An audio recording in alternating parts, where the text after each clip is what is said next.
Tonight, Penn and Teller will produce 100,000 stinging bees with their bare hands, run a truck over a human being while Victoria Jackson watches, play with fire, make Jane Curtin do disgusting magic, stick body parts in dangerous bear traps, and give away magic secrets. Don't try this at home. Good evening.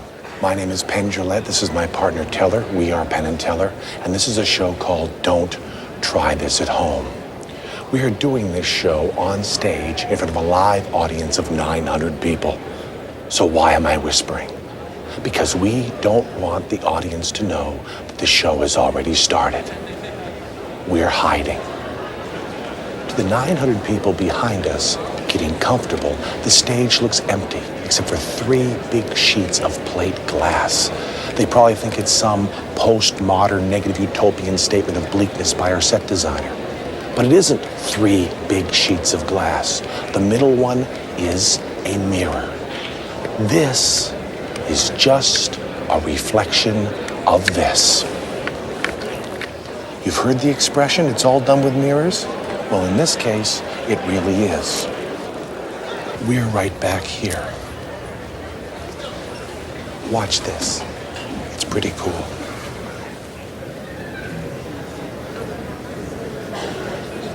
They don't notice disembodied fingers coming out of nowhere on a brilliantly illuminated stage. What do you have to do to get someone's attention?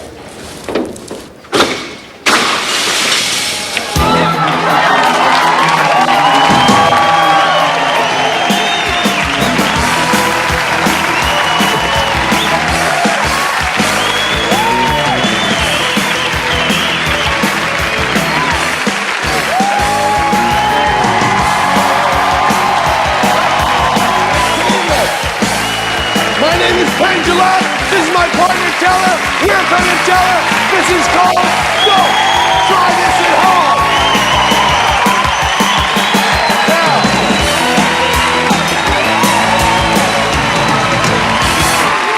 Now, would you all please rise for the national magic trick? Look, my hands are empty. Look, a little white hanky. Watch closely. Not closely enough, it's gone. But a little whiffle dust and it's back. Thank you. Everybody now, look, my hands are empty. Look, a little white hanky. Watch closely. Not closely enough, it's gone. But a little whiffle dust and it's back. Thank you. One more time.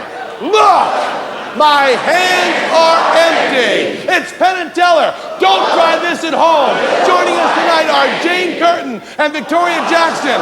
We'll be back in a minute with more swindles and scams. It's gone. A little whiffle dust and it's back. Thank you.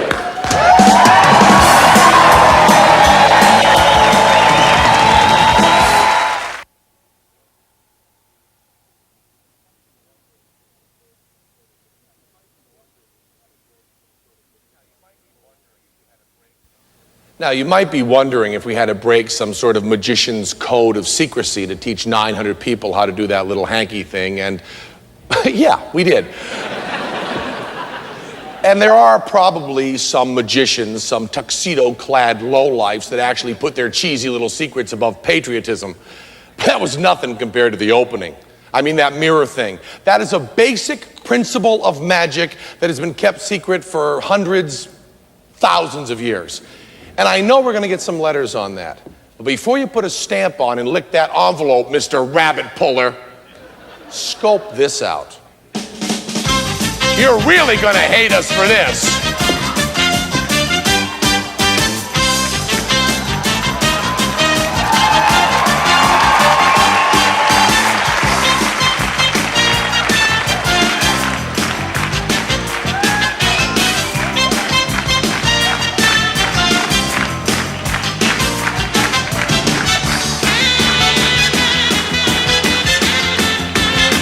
Blast off! First stage, you really blew my mind.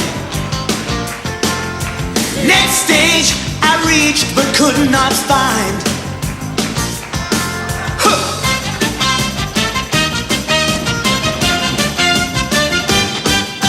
Blast off! Blast off, exploding love.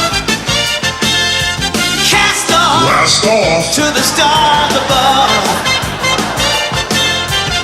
No relativity in my galaxy. Blast off! Lift off for love.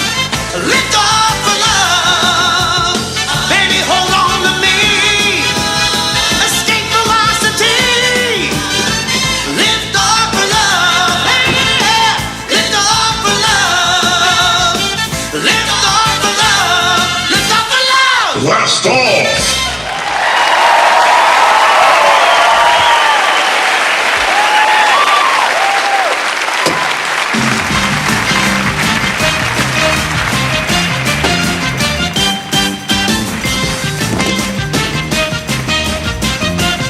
That's the way everyone else does it.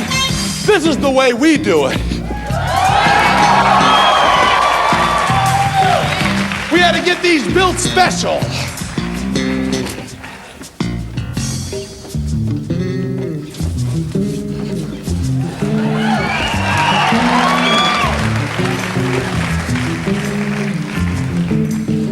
Trapdoor! First game, you slipped away from me. Next game, you're not where you should be.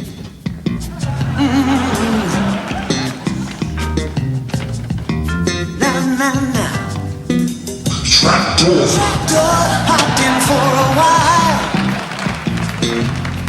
Back door Trapdoor! missed you by a mile. You look at me and laugh. I saw you in hell. Trapdoor! Rip off of love. Rip off of love. Rip off of love. Ain't no mystery. It's just trickery. Rip off of love. Rip off of love.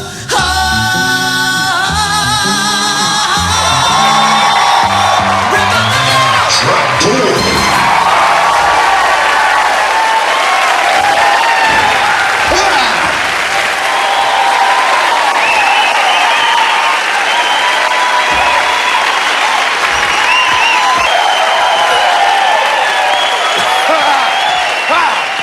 Hi, Victoria. Hi, Ben! Victoria Jackson! Send that live! Victoria Jackson!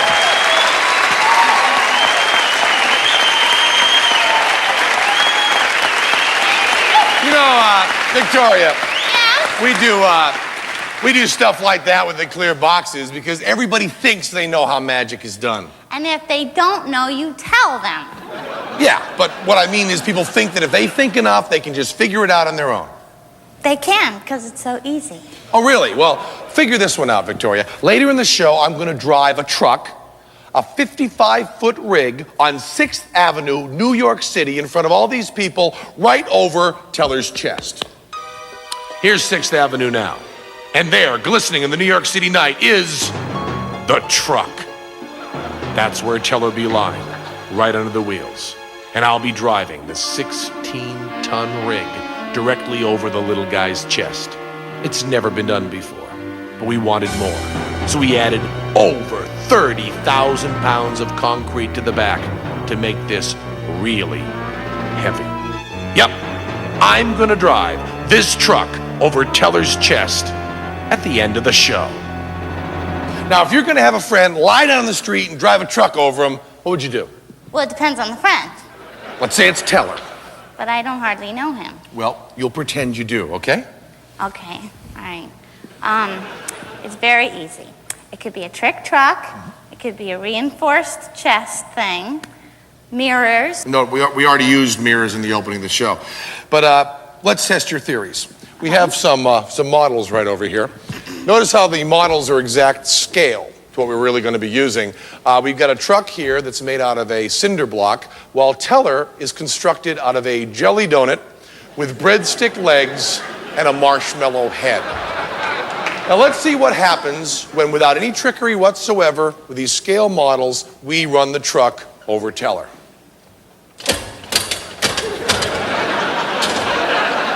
It's not very pretty, is it, Victoria? No, Okay, now, what were your ideas again? a trick truck. Trick truck. Good one. We'll try a trick truck. Now, this looks like the same scary, menacing cinder block truck, but closer inspection reveals it's just styrofoam. It couldn't hurt a fly. But very bad for the environment.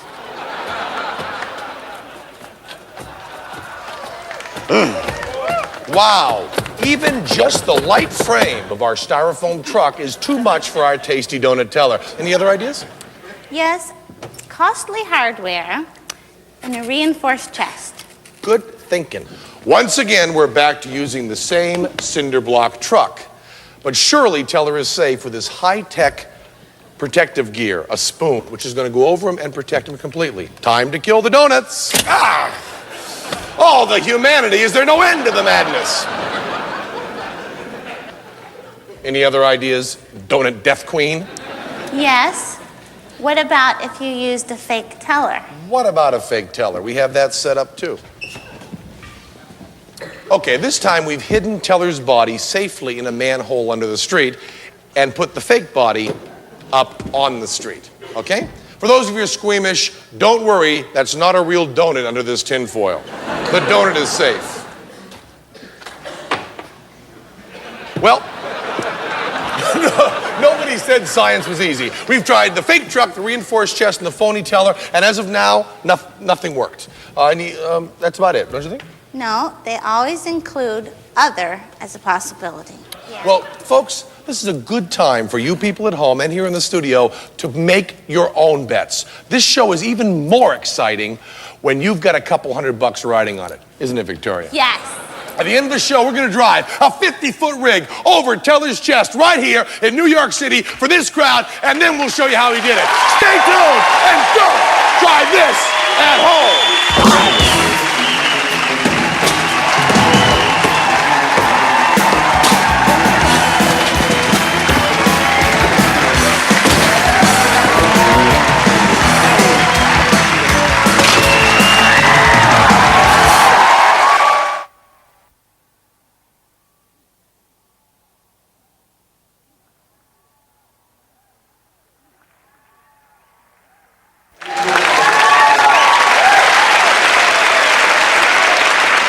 This is TV. Everything is fake on TV. You all know that. These are props we've used in previous shows, weapons and body parts. Sure, they're fake, but we love them as if they were our own. We believe violence is exciting in entertainment. In America, we have the First Amendment. There are no censors. But there are anti-violence censorship letter writers. They want to make sure you'll never see anything that they wouldn't want to see. They say that if we had nothing on TV but shows like 30-something and Growing Pains, all the world problems we worked out in an adult, peaceful manner. They don't understand everything's fake on TV. Homer Simpson doesn't work in a nuclear power plant. Homer Simpson is just an actor.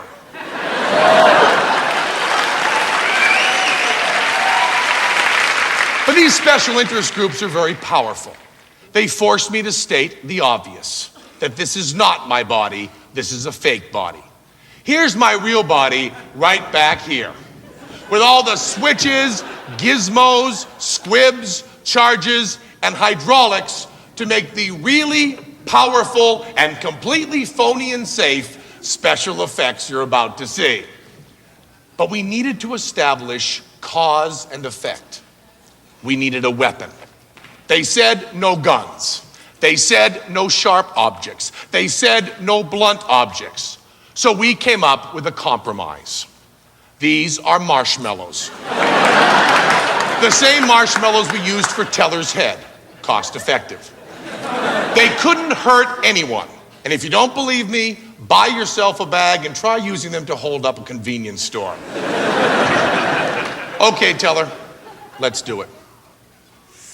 Ouch! Ah! That's not my blood! I'm okay! There's no pain! Watch! Ah! I'm just setting him off with this hand! I'm just hitting the button! There's no problem at all! I'm absolutely fine! Ah! Ah! Isn't this great? Isn't this wonderful? There'll be no more violence anywhere! There'll be no more crime in Detroit! And guess what, kids? You can try this at home. Oh no, he's going for my eye. No, oh God, there's a marshmallow in my eye. Oh no. Ah, ah, ah. And don't worry, I'm totally okay. How could I be hurt? It's just a marshmallow, symbol of decency. Ah!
We're Penn and Teller. We got more things you shouldn't try at home. Stay tuned.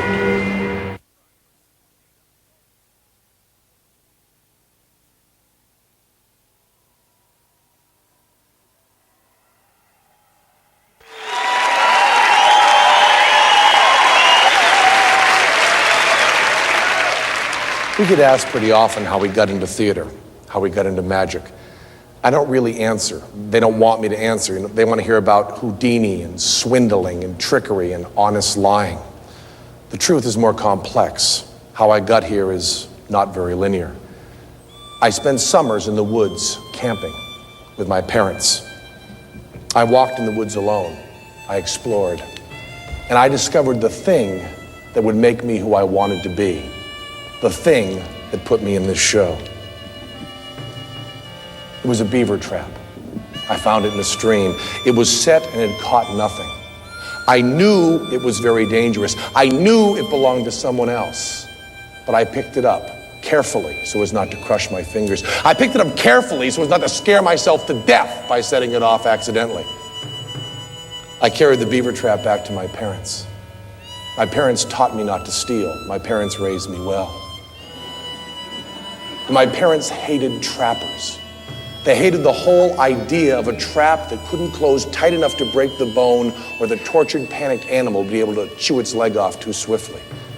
To them, I was a hero. I'd saved an innocent animal from a horrible death, and I could keep the trap as a reminder of the cruelty of some of my species and a promise that I would grow up differently. I didn't care about any of that. I just wanted to keep the trap.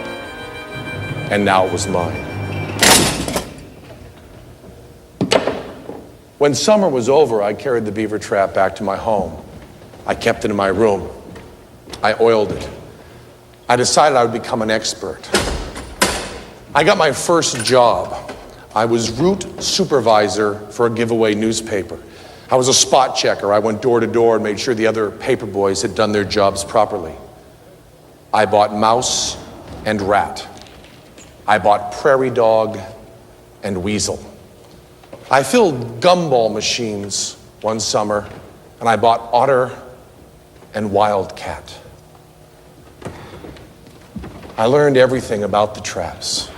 I learned how some traps are set in the water so the animal will drown. I learned how every trap is marked with a number that indicates the strength of the jaws.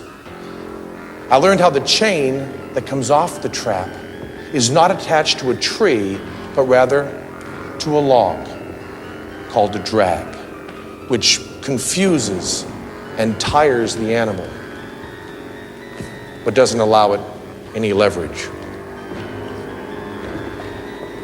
I kept my respect and conquered my fear. I sent away for books and catalogs from the back of Field and Stream magazine. Whenever one came in the mail, as soon as I'd opened it, I'd write in the front. I'd write the date, I'd write how much I paid, the address to which I had sent, and then I'd write my name. And after my name, I'd put a comma. And after the comma, in quotations, I would write, King of Animal Traps.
When I got older, I washed dishes for a whole summer and bought bear. I finally had a bear trap. It came in a box. It was used. It was an antique, a piece of Americana. It was really big, a little rusty, with big menacing teeth that frightened me more than could possibly frighten any animal.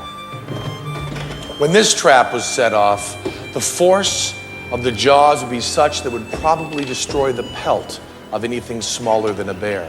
To set this trap, I knew you needed a tool. The trap was too strong to set by standing on it. The mechanism was too powerful to be moved with my full body weight. I needed a tool to pry open the bars, a tool to get it set, and I mastered it. I was not an animal. I was human. I had a thumb. I had sense in my head, and I could set the trap and not be harmed. I could set the trap, get the bait, and not be injured. I was king of animal traps.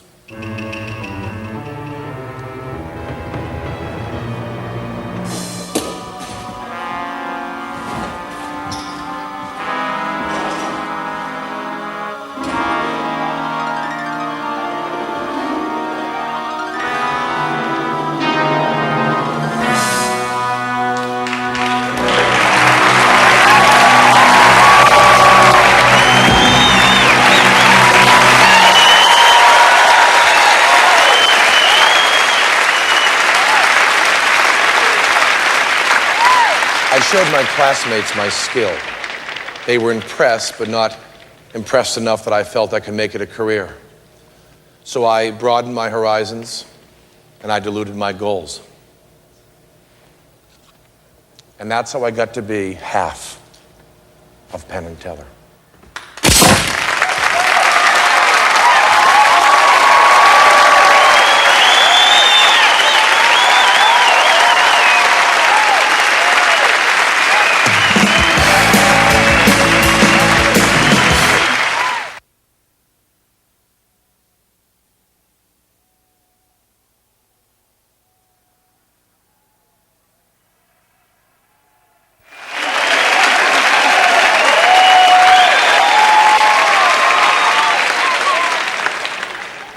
You know, there's a certain kind of rivalry among magicians, a kind of one-upmanship.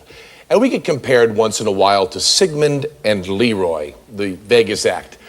I guess because they're the other two-man magic act. And everybody gets all excited because they produce 5 Bengal tigers out of empty boxes. Well, you want wild animals? We got wild animals. Teller, wilde Tiere, 1, 2, 3, 4, 6, 7. Okay, so they're not Bengal tigers, but they are alien, 6-legged, hairy monsters capable of injecting your flesh with a deadly poison. Yes, they're bees. But I know what you're thinking. You're saying to yourself, yeah, but Sigmund and Leroy putting those little tigers in the little tiny boxes must have killed a few. They probably have more than 5 tigers that they've produced in their life. So let's do a number equal to every tiger Sigmund and Leroy ever produced.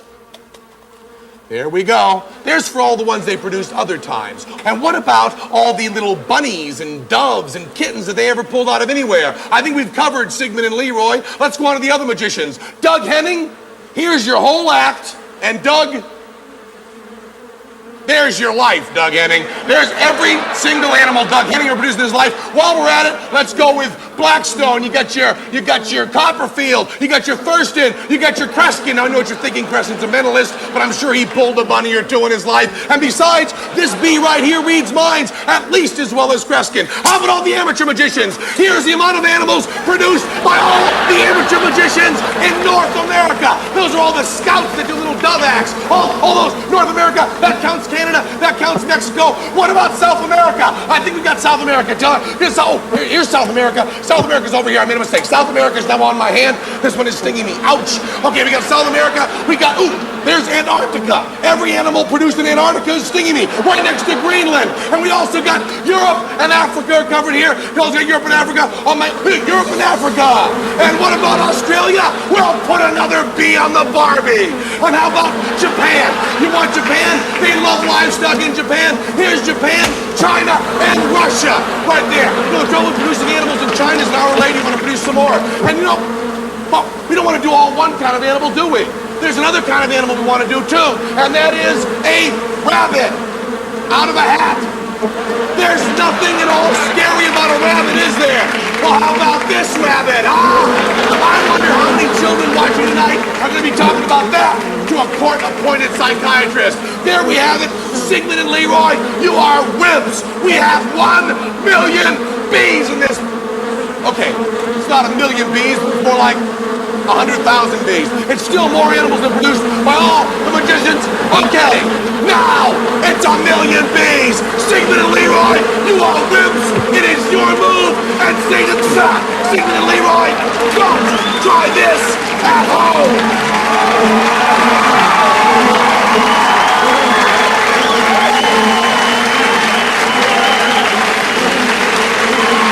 And now, with some hacking magic, here is Jane Curtin in the balcony. Jane Curtin.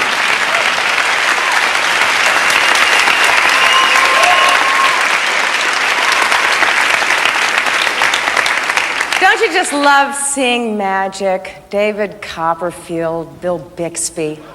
I'd like to do an old-fashioned sleight of hand trick called the everlasting ribbon.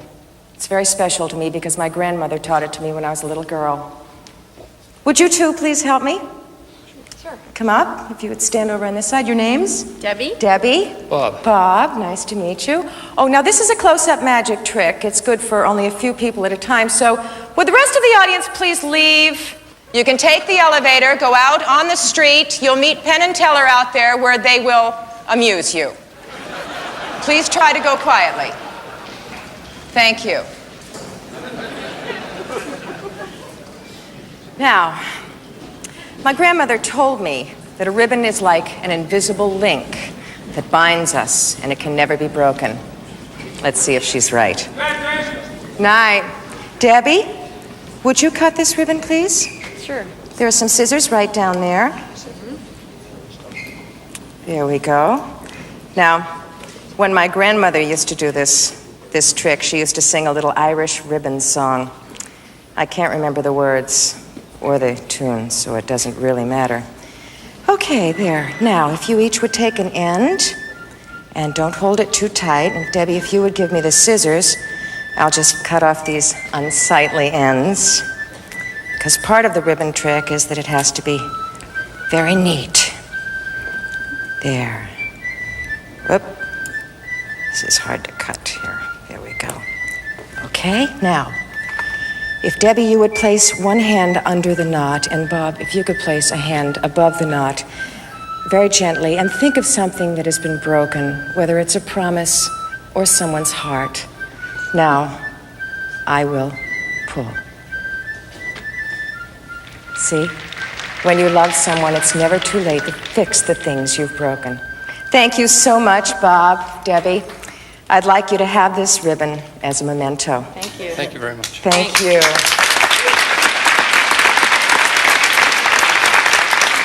Penn and Teller hated that trick. They said, what the hell does Grandma Curtin know about magic? If I was on their show, they told me I'd have to do a Penn and Teller trick. So they came up with the infected ear. It wasn't my fault. It was designed by Penn and Teller, and I'm not even responsible for the words I'll be saying while I'm doing it. From here on in, I'm just an actor reading my lines off cue cards like Homer Simpson. It's just a gig. Good evening. My name is Jane Curtin, and I've got some show on NBC. It's called Working It Out on Saturdays at 8:30. I was so proud when Penn and Teller, my idols, asked me to perform this very special trick on their show. I need a couple of people from the audience. You, get up here. Oh, Debbie, Bob, hi. Debbie, I see you've practiced self-mutilation for the sake of fashion. You've got pierced ears, just like I do. Bob, would you examine my ear, please? As far as you can tell, is there a hole in the lobe of my ear, and Yes. is that hole surrounded by flesh? Yes, it's a regular ear. The wire of the earring is going through my flesh. Is that correct, Bob? That's correct, yes. Okay. If you had to get this earring out of my ear without unfastening the catch, you'd probably have to pull on that earring pretty hard. Hard enough to break the earring or to rip my flesh. Is that correct? Uh-huh. We don't have to do that. Debbie, would you be so kind as to thread this embroidery needle with dental floss? Have you ever done that before? No. Well, why don't we see if you can do it. Just take the little needle out of there Okay. and put it right through. And Bob, would you unhook the earring and take it out of my ear, please? All right. Is there anything unusual about that earring, Bob? It's a regular earring. Regular Regular ear. ear. Regular ear, okay. Here we go. Are we through? There. Okay, now. Debbie, if you would just help me guide this embroidery needle through my ear. Oh, if you can see that this is just a regular brand name dental floss. There's the brand. Okay. There's the brand. All right. Now, kids, don't try this at home. Okay, Debbie, now can you, actually, if you get me that little hand mirror, maybe I can see what I'm doing. Okay? This is a very, very difficult part of the trick. Sort of needs surgeon's hands. Oh, there we go. Okay. There. Now, can you actually see the needle going through the hole in my ear? Can you Yes. see that, Bob? Yes, I can. Debbie, can you see it? Yep. Okay, now, I'm going to actually pull this needle with the dental floss through the hole in my ear so that the dental floss will be going through my... Ah, no, it's okay, just kidding. Okay. Ah, there we go. There we go. See? Okay, Bob, would you tug on that dental floss, please, just to make sure that it is actually through my ear? All right. Okay? Okay. Now, if I said right now on national television that Penn and Teller thought that floss being ripped through my earlobe was an appropriate and funny gag, you'd do it, wouldn't you, Bob? I suppose. Yeah. And now that I'm working for Penn and Teller and not some bleeding heart sitcom producer, if, here we go, let me just take this out. You can just hold on to my hair if you would, Bob. There you go, Debbie. Okay. Now, I'm going to hand you each an end to the dental floss. If you could take one end, Debbie. And Bob, if you could take the other end. Now, I'm just going to hold on to it a little bit because I'm nervous. Okay. Now, all right. Just keep pulling. Just keep pulling. Okay. Now pull. Pull a little harder. Come on, you can do it. Come on. Ah, there you go. Okay, let's get a close-up on that ear.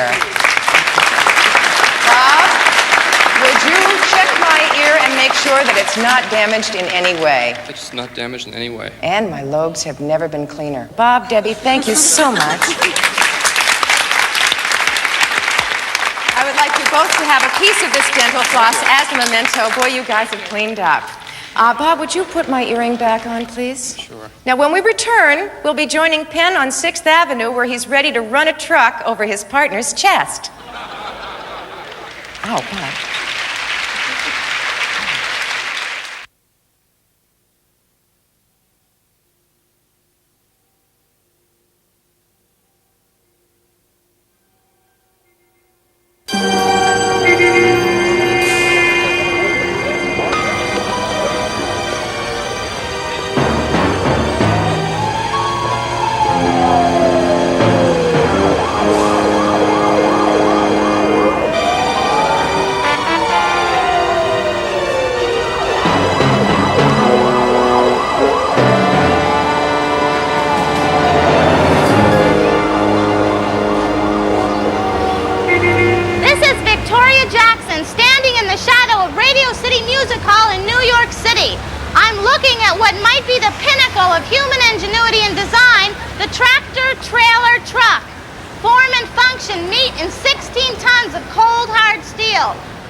of a man called Teller.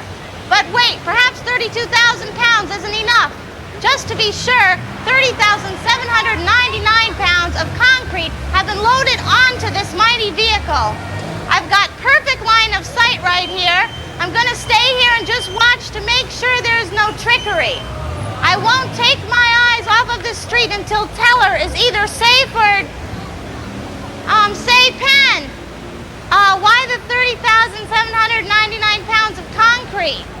Well, Victoria, that's we're exactly 1 pound under the 70,000-pound weight limit imposed on New York City streets. We may be reckless, but we're not scofflaws. Trucks. The big rigs. Yeah, you see them every day. A mighty convoy hauling food, appliances, and furniture across this great land. The highways and byways, the veins and arteries of this wonderful country. And these are more than just trucks. They're blood cells, the very plasma that makes life possible. And how about the trucker? That new cowboy with a Trick! Okay, I'm gonna run a truck over my partner Teller's chest. And I have to ask you people watching live one small favor. In the event of an accident, a ghastly mishap sure to involve crushed bones and severed limbs, please, no flash photography. It ruins the color balance for the viewers enjoying it at home. Hitchhiker. Rules of the road. I can't leave her stranded. I hope you don't smoke. Okay, Teller. Get your bets ready.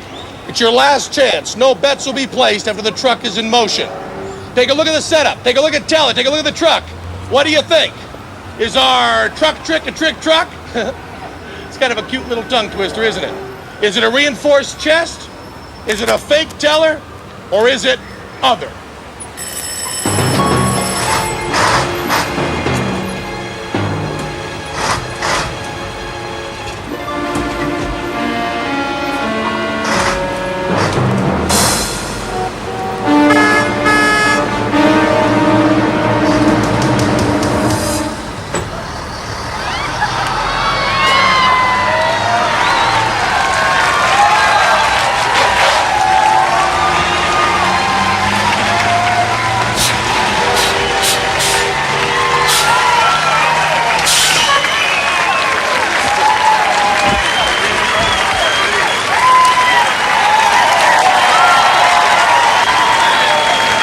Thank you. You know, that went by pretty fast and it cost us an awful lot of money. So why don't you take another look at it here? Watch this. Teller adjusts his tie. Teller is nothing if not dapper. He gets all set. Now think about it. Does that look like a trick truck? Does that look like a reinforced chest on Teller? Is it going over a reinforced chest? That a ramp in there? What do you think? Maybe it's a fake Teller. Is that his real body? Is it moving right? What do you think? It's gonna be time to pay up soon. Is this a special effect, a camera trick? What do you think? Watch again, only 2 more tires to see. Boom! Boom! What do you think? Trick truck, fake Teller, reinforced chest, or other? How did we do it?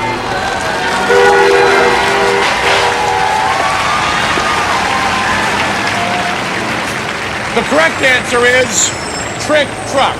We got 6,000 pounds of stage weights, 8,000 pounds of wheel weights, and we got 3,000 pounds of concrete all over this side to counterbalance the foam rubber tires.